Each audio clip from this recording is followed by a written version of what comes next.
Hello everybody, it's me again, TJ, and I'm here to answer yet one more question that I received concerning the Bible and Christianity.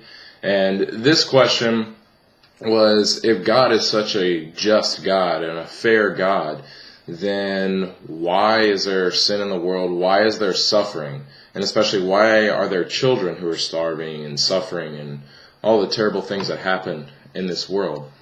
And I guess first off, we have to look at not just why is there suffering, but what causes suffering. How did suffering come to be? And if you look in the very first book of the Bible, in Genesis, you see that when God created the heavens and the earth, and He created the animals and the birds, and eventually He created us. He created humans. And He placed Adam and Eve in a garden, in the Garden of Eden. And at this time, everything was perfect. God's plan was being followed. There was no death, there was no suffering, there was no pain or sickness or disease. And there was nothing but bliss and happiness. But God gives us all choice. He gives us free will. And He doesn't just want robots. He doesn't want us just to say, oh, I love God, or choose to love Him. Well, it wouldn't even be a choice. He doesn't want us just to love Him because we were programmed to love Him, like a robot or something. You know, think about it this way, for those of you who have children.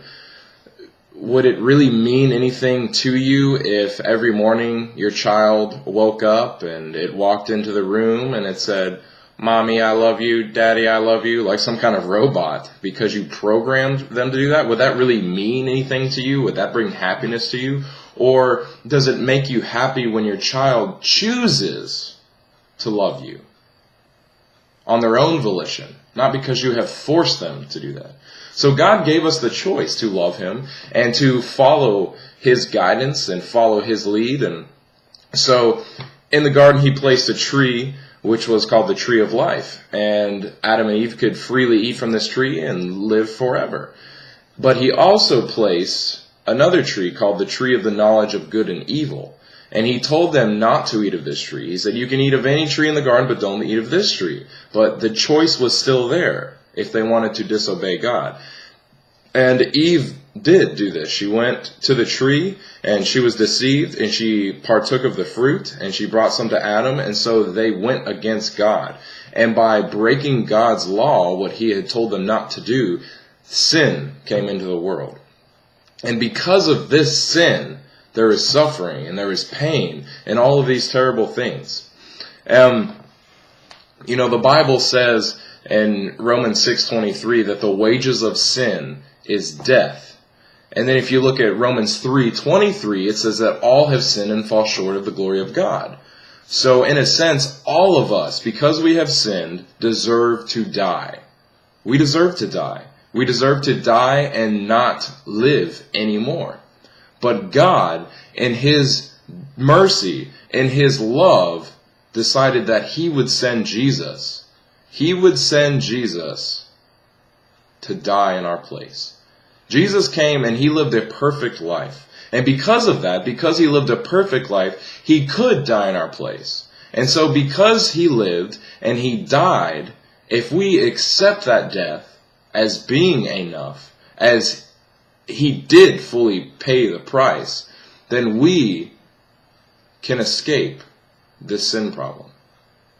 You know, you think about it this way. There's all this suffering and pain in the world, but God, it hurts Him just as much, because in a sense we are His children. But Jesus was His only begotten Son. He had been with Him for ceaseless eternities. They'd never been separated. And He came down to this earth and took human form and took on the same sinful nature that we have. And He died. And He didn't just die, but He was tortured. He was beaten. He was spit upon. He had His beard ripped out. And He was punished like a criminal, even though He had done nothing wrong. And so imagine how God felt seeing this. But He did it because He loves us. He didn't just look at what was happening then and say, oh, this is so terrible. He looked past it. You know, God sees the beginning from the end. And so whereas even in our lives we see terrible things happening, we might not know, but in the future it might be for a better cause. You think about a child, you take the child to the doctor to get a shot. And to that child, they are getting that shot, and it's a terrible thing, and they can't even fathom what good could come of this metal needle being stuck into their arm. They just know it hurts. But we as the parents know that this is for their better good, that this can help them to fight off sickness. And it's the same with us and God. God is our Father, and He knows what's good. But we don't always know what's good. But we know that after this world ceases to exist, after Jesus comes back, that those who have accepted the gift given by God, that gift of Jesus, that He lived and died, and now we can live because of the price He paid. Those of us who accept that, we can live for ceaseless eternities in heaven. We can live according to God's plan. Because what's happening right now, is not God's plan. But because He gave free will, this is how it has turned out. But when we live in heaven, it says that God will wipe away all tears from our eyes. There won't be any more pain or suffering. So God is just. He is merciful. And these terrible things that people do to other people, they're making the free will choice to do that. So God can't hold everybody's hand behind their back if they are going to commit murder or do something terrible. It's their own choice. So we've got to keep that in mind, that this isn't God's plan. This was Satan's plan. So we shouldn't put all the blame upon God. It's Satan. It was Satan that deceived Eve. It was Satan that brought sin into this world. But we know that God will rid the universe of Satan, and we can live for eternity with Him without this problem. So I hope this has answered that question of why is there suffering? Why does God permit suffering to go on? It's not going to go on forever. There will be an end.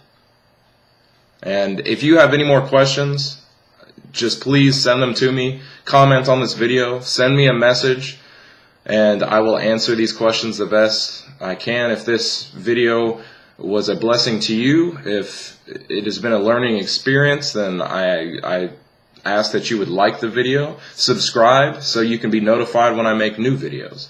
And I thank you for watching, and once again, thank you so much for sending me these questions that I can answer, and don't stop. Keep sending them. Thank you.